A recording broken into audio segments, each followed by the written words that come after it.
Mahal kong Lindsay. Hello po sa lahat ng pangga natin. Alam ko pong maraming huhusga sa akin. Pero gusto ko lang pong magkwento dahil wala po akong masabihan nito. Kahit sino po sa mga taong malapit sa akin sa buhay, hindi ko po mapagkwentuhan. DJ Lindsay, 2 beses po akong nakipag one night stand. Ginawa ko po yon kasama ang mga lalaking may mga karelasyon na. Yung first guy, alam ko naman na meron na siyang girlfriend. Nakilala ko po siya dahil katrabaho siya ng best friend ko. Nung una naman talagang wala akong gusto sa kanya. Ang turing ko lamang sa kanya ay kuya. Una, nagtanong kasi ako kung ano kayang feeling kapag nakipag one night stand ka. Sagot niya naman, masaya. For the experience din. Ang mali ko lang, sinabi ko kasi sa kanya na gusto kong subukan.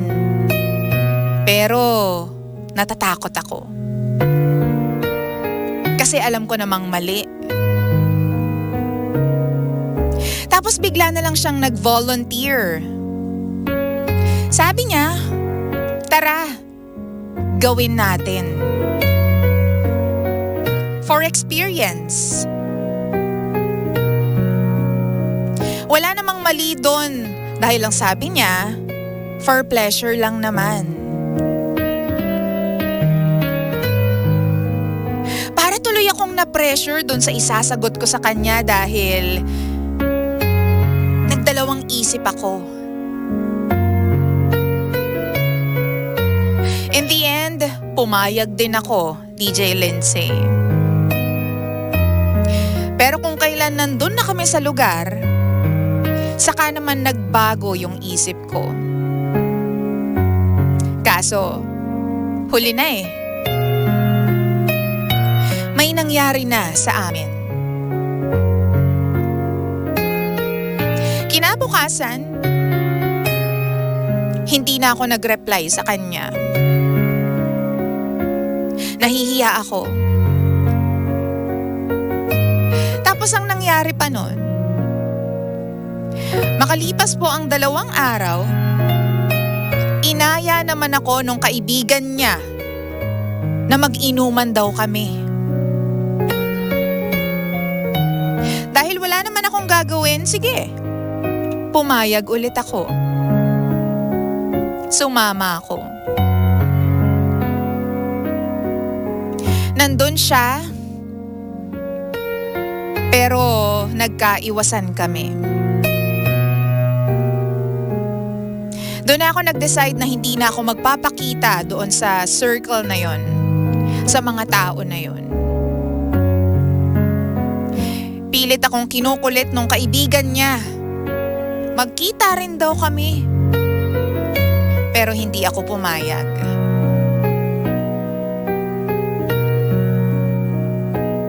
Tumahimik na ang buhay ko matapos yon. Yung second guy naman, DJ Lindsay, isa po siyang sakristan. Ang worst is, kaibigan siya ng pinsan ko. At alam ko rin na meron siyang karelasyon. Nung una, matino naman talaga siyang tingnan. Mabait siya. Napaka-soft spoken.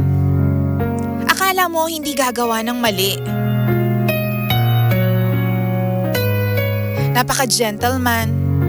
Halos nasa kanya na po ang lahat sa isang mabuti at matinong lalaki. Pero hindi pala.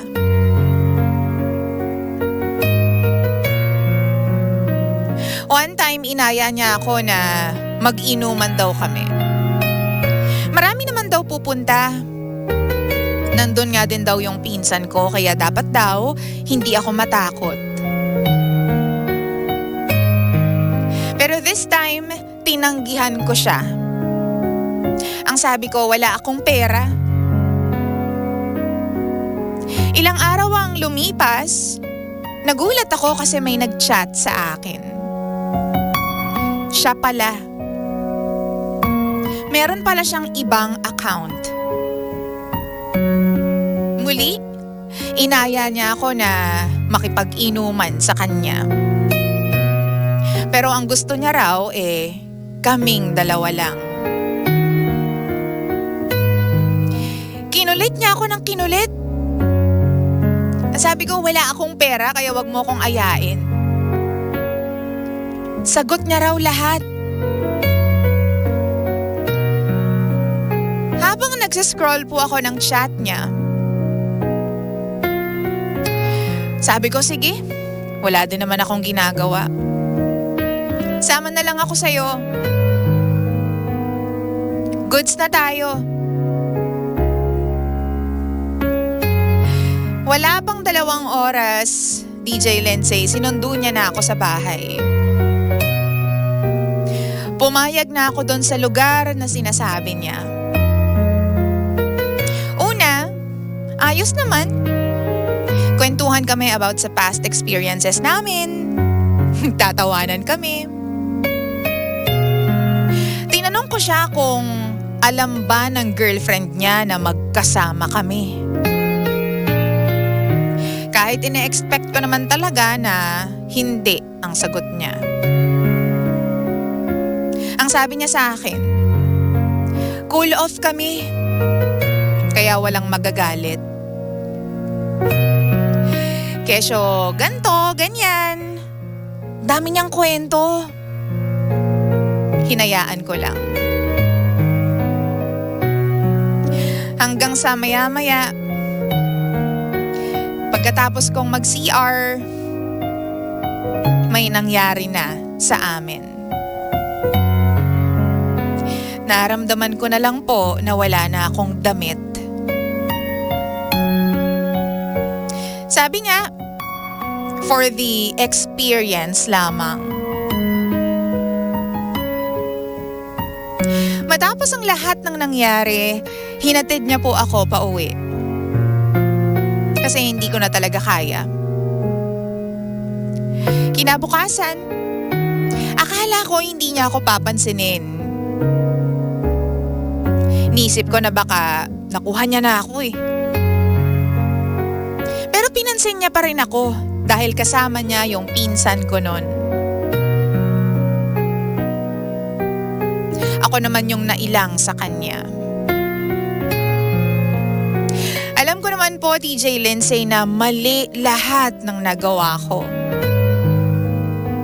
Kasi sino ba namang matinong babae na papayag sa ganun o sasama sa mga lalaking yun lamang ang gusto? Hindi ko alam kung tinetesting lang ba talaga ako. Kung ako ba yung dahilan para masira yung mga relasyon nila. Hindi ko rin alam kung lahat ba ng lalaki ganito? Pare-parehas lang ba silang lahat? Simula po kasi nung niloko ako nung mga nakaraang boyfriend ko, pakiramdam ko po, sa una lang sila lahat magaling.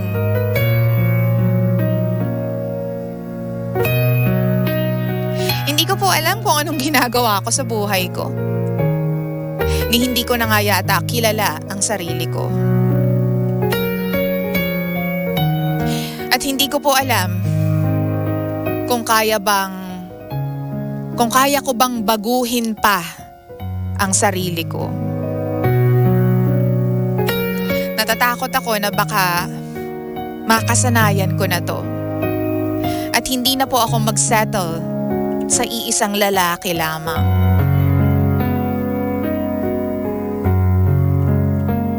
Lihim. DJ Lindsay, sana po matulungan ninyo ako.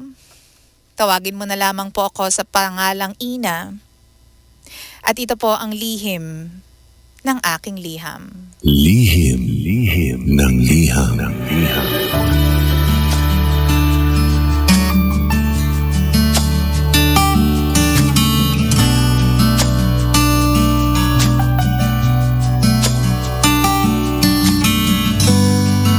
Napagod ako kay Ina. Kasi si Ina kung ano-anong kinikwento sa ating lahat eh. Ako'y napagod sa'yo, girl ah. Hindi ka ba napagod?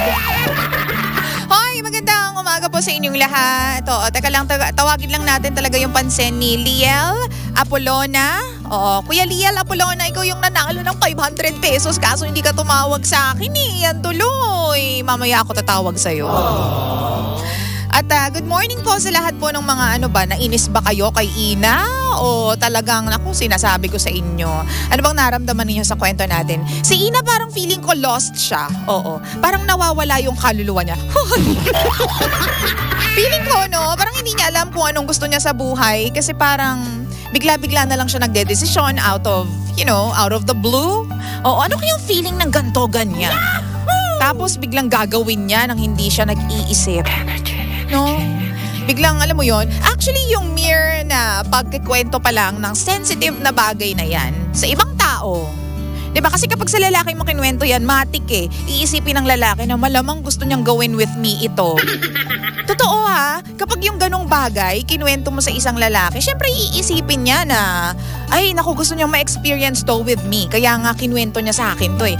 Malamang ganon yung iisipin niya. Wow! Kasi ang dami-dami naman ang pwede niyong pagkwentuhan. Bakit naman yung one night stand, diba? So isipin ng lalaki, ang gwapo-gwapo niya. Oo. So sinasabi ko sa'yo, yung mga ganong sensitibong bagay, hindi mo yan ikikwento or hindi ka magre-raise ng conversation na ganyan sa mga lalaking hindi mo close na close, 'di ba? Yung mga bagay na may kinalaman sa mga sexual stuff, hindi dapat yan sinishare sa mga lalaking hindi mo pinagkakatiwalaan. Kasi ang mangyayari ganyan, 'di ba? Iisipin nila na ay, gusto nito, game to, 'di ba? O gano'n na nga ang nangyari. 'Di ba? Tapos sisisihin mo yung mga lalaki pare-pareho. 'Di ba? Nakakaloka ka, Ina eh. O, ikaw din kasi kwento ka ng kwento. Oh. Tapos kapag niyaya ka na uminom, parang feeling ko game na game kang uminom anytime. Oh. 'Di ba? Kasi bakit ka niyayaya that easily ng mga lalaki na makipag-inuman? Ibig sabihin, may ganun kang reputation, 'di ba? Kasi kapag ang mga tao naman alam na hindi ka umiinom or alam na hindi ka kumakain ng ganto or alam na hindi ka okay with a certain thing, hindi na nila para ayain ka pa, 'di ba? Minsan consuelo de bobo na lang. Oh, pero hindi nila pipilitin, 'di ba, na uminom ka. Pero kasi ikaw, ang dali eh. 'Di ba dito sa kwento natin parang dalawang lalaki yung nag-aya sa yung uminom. Ibig sabihin, manginginom ka nga. Oh. Diba? Kung yun yung trip mo eh. Pero sinasabi ko sa'yo, diba? Sabi nga nila kapag may alak, may bala. Diba? So yun. Naghahanap ko pala ng seryosong relationship pero madalas kang makipag-inuman. Diba? Well, nothing against yung mga bangga natin na yan ng outlet, diba? Pero kasi ako, naniniwala ako and I'm going to stand by this, no? Kung gusto mong irespeto ka ng mga lalaki, dapat irespeto mo rin yung sarili mo. Wow! Diba? Okay lang makipag-chill inuman. Pero yung tipong wasak ka tapos walwal talaga. Oo. Te, sa tingin mo ba? Talaga ba? Oo. Na-expect mo na ire-respeto ka ng mga lalaki kapag nakita nila na lungangi ka sa alak? Oo. Feeling ko hindi. It's a no for me. It's an X for me. Feeling ko lang. Diba? So, feeling ko nasa iyo yung problema, no? Parang ginawa mo na lang ticket or ginawa mo na lang palusot factor. Kasi ilang beses na ako niloko ng mga ex ko eh. Kaya ganito, hindi na ako nagseseryoso. Parang nakakasanayan ko na to, ganyan. ginagamit mo yung past mo para lusutan yung mga pagkakamali mo sa present. Past na yun eh. Hindi mo na dapat idamay yun, di ba? Dapat i-detach mo na yung past mo sa ginagawa mo ng present kasi nakaraan na yun eh. You're not supposed to look back. 'Di ba? Lalo na kung mali yung mga ginawa mo, lalo na kung negative yung mga ginawa mo. 'Di ba? Every day is a fresh start. Kung niloko ka kahapon, o edi kalimutan mo yung kahapon, ngayon yung harapin mo, 'di ba?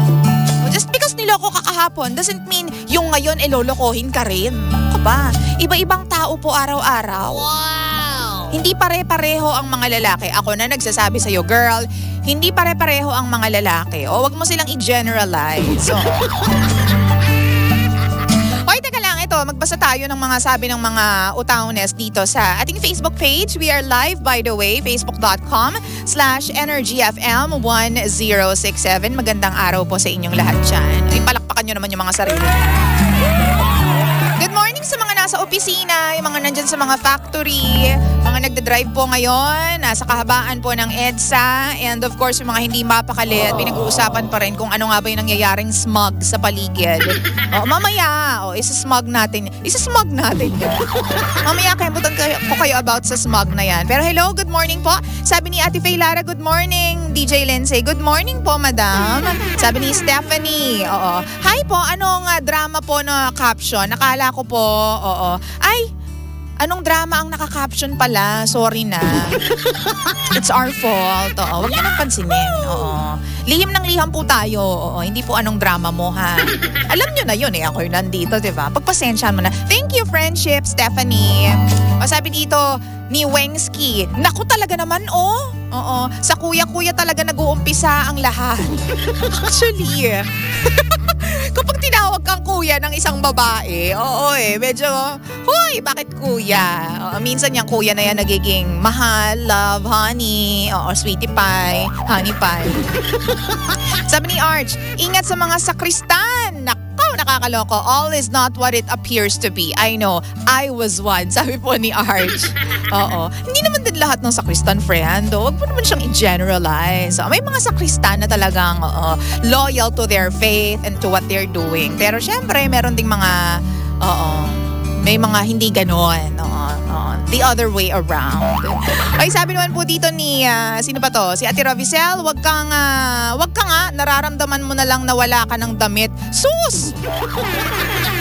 Ay, hindi kaya Gina G dun sa part na yon. O naramdam, kasi nga, nag-inuman nga sila, kaya feeling niya, bakla, yun, naramdaman niya na lang na wala na siyang damit. Uy, maniniwala ba tayo doon? Kayo talaga, ginagawa mong big deal. Ito si Ate Rovicel, kaya ka nare-restrict dyan sa Facebook eh. Sabi dito, niloko ka na pala, alam mo na kung paano masaktan. Bakit ka sumama sa taong may jowa na? May point ka doon. Sabi naman ni Joanna, pumapayag ka kasi girl, sama ka ng sama tapos sa huli magsisisi ka. Imposibleng hindi mo alam ang ginagawa mo, di ba? Oo. Sabi pa dito, nobody but God can judge you. First of all, however, it would be good kung titingnan mo yung sarili mo sa salamin at alamin mo kung bakit ganito na lang palagi yung mga tendencies mo, di ba? Once na maintindihan mo kung bakit ka ganyan, then you can start making changes sa buhay mo, sender. Ay, sabi pa dito ni Yvonne. Ay, sorry na. Hindi ko gets. Bakit may mga taong gusto nila ipahamak ang sarili nila? Sana next time, lagi natin gamitin ang utak natin, friends, bago tayo mag-decide sa gagawin natin. Kaya nga nilagay ito sa taas upang palagi natin gamitin, di ba? Following na lang mga other organs natin. Di ba? And Ate Sender, mag-pray ka kay God kasi baka puno ka lang din talaga ng galit sa puso mo. Kaya mo nagagawa sa sarili mo yan. Di ba? Oo, sana makita mo ang right one na tama para sa'yo. God bless you, ate. Sabi dito, nakakagigil po yung sender po niya. Sabi dito ni Kim, di pa huli para magbago. Sender, focus ka sa goal mo sa life. Hindi lang buhay mo ang nasisira sa ginagawa mo, pati ang relasyon ng iba. Ayaw natin ng ganyan. Mahalin mo at pahalagaan mo ang sarili mo, Ate Sender. Si Ina po. Sabi ni Ate Faye, oo, bakit palagi siyang walang ginagawa? Oo. Kaya sama siya ng sama agad. Oo nga, ano ba kasing ginagawa nito sa buhay? Tambay to the world. Sabi ni Je, ginawa ka lang para usan ng mga yan. Alam mo, motibo yun ng lalaki. Oo. Pero sige ka pa din. Tsaka, umpisa pa lang, alam mo na may jowa yung lalaki, tinuloy mo pa rin. Pag ayaw mo, hindi mamimilit ang mga lalaki. Alam mo, totoo yan. Totoo yun, ha? Oo. Sabi dito ni Brian naman, ako po, ilagay naman sa ayos ang pagwawalwal. Basta alak, merong balak. Sinasabi ko sa inyo ang dami nyo naman sinasabi dyan. No? Ang dami comments ngayong araw na to. Sabi ni Ryda, past is past. Yung harapin mo din yung ngayon. Hindi naman lahat ng lalaki ay ganun ang pag-iisip, no?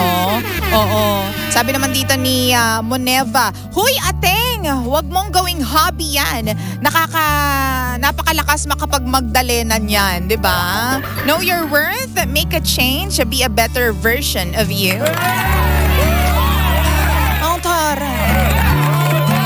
Oo, make a change. Heal the world, make it a better place. For you and for me and the entire human race, there are people dying.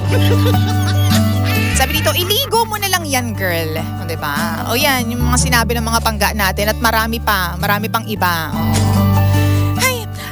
Masasabi ko lang sa'yo, the more na binabalikan mo at iniisip mo yung mga nangyari sa'yo in the past, yung mga unsuccessful relationships that you've had in the past, the more na hindi ka makaka-move on at lagi mo nalang gagamitin yung ticket mo na ikaw po ay biktima ng mga maling relasyon, kaya mo sinasabi na, kaya ako nagkaganto kasi biktima ako Kasi kasi ang tawag dito, niloko ko ng mga lalaki before So hanggang kailan mo gagamitin yung palusot na yan o yung rason na yan? Sige, hindi naman palusot.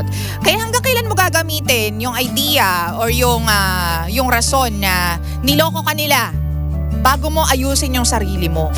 O, di ba? Lagi ka bang affected sa past mo? Hoy, sa mga bangga natin na ganyan, yung tipong yung present nila ay apektado ng past nila. Hindi dapat ganon, ha? Lalo na kung yung past po ninyo ay hindi maganda at alam mong hindi makakatulong sa present mo, sa present situation mo. Hoy, wag mong dalihin yan sa present. Oo, isipin mo na lang, kaya nga past na siya, tapos na siya, hindi mo na siya dapat dalhin pa sa ngayon. Di ba? Tsaka tama yung sinabi ng ating commenter kanina na hindi mamimilit at walang magagawa ang lalaki kung hindi ka papayag. Wow! Based on experience din, ha? Oo. Hoy, hindi ko naman sinabi na tigilan mo. Hindi ganon. Pero kasi may mga friends talaga ako na more kwento, more fun talaga sa mga ganyan. At ako naniniwala din talaga ako, with all due respect sa mga lalaki na nakikinig ngayon, di ba? Totoo naman. Hindi rin naman tayo, di ba? Hindi rin naman kayo mang-target ng babae kapag alam nyong wala kayong dating sa babae na yon. Kapag alam nyo na rejected kayo sa first base pa lang, hindi nyo na itutuloy, di ba? Sisimula yan sa halimbawa, paano mag-reply ang babae na hindi interesado sa'yo. Minsan they won't reply at all. Diba? Kahit anong message mo sa kanya, kapag lalaki kahit anong message sa babae pero hindi interesado yung babae, hindi magre-reply yan. Oo, ni mag-react, hindi yan magre-react. Oo, ganyan. Pero kapag ang babae, interesado, oo, di more sagot. Minsan nga kapag sumagot siya, hindi na napuputol yung conversation. Kasi nga, bet niya rin yung lalaki. Oo. Diba so ganun din, ate? Kasi ino-open mo yung sarili mo sa mga maling tao, sa mga lalaki na yan. Isang sabi lang nila sa'yo na tara inuman tayo o sama ka agad, diba? Hindi tama yun. Makikipag-inuman ka. I know that it's good to be friendly, pero be cautious naman, diba? Be cautious and be conscious and aware sa mga nakakasama mo. Hindi lahat ng nag-aaya sa'yo ng inuman, sasamahan mo at papayag kang sumama. Uy, ano ka? Tatakbong mayor? Ha? Miss Congeniality lang, te. Kasi ganyan talaga ang mangyayari. Alagaan mo yung sarili mo, di ba? Kasi wala namang ibang mag-aalaga sa sarili mo kundi ikaw lamang. Di ba? At hindi mo pwedeng sisihin ang mga lalaki sa mga pagkakamali mo o sa mga na-experience mo kasi ikaw naman ang may hawak ng desisyon mo sa buhay. Di ba? Sila naman papattern lang o magre-respond lang sa kung anong pinapakita mo sa kanila. Kaya hindi mo sila pwedeng sisihin. May karapatan tayo mga babae namang block ng mga lalaki that we're not comfortable with. Diba? Diba? Kahit na mag-message siya ng ilang beses, edi i-block mo rin ng ilang beses. Ayain ka nila mag-inuman ng ilang beses, o edi ilang beses mo rin i-turn down kung ayaw mo talaga eh. O kapag kinulit ka pa rin, di kasuhan mo. Ipa-blatter mo. Di ba? Sabi ko sa'yo eh. Pag gusto, maraming paraan. Pag ayaw, maraming dahilan. Nasabi ko sa inyo. 9:39 na po ng nagmamagandang umaga. Ako pa rin po si Lindsay, ang nag-iisang girlfriend mo sa radio. This is Mitoyon Ting with the song Pinaikot-Ikot. Sa mga taong pinaikot-ikot lang.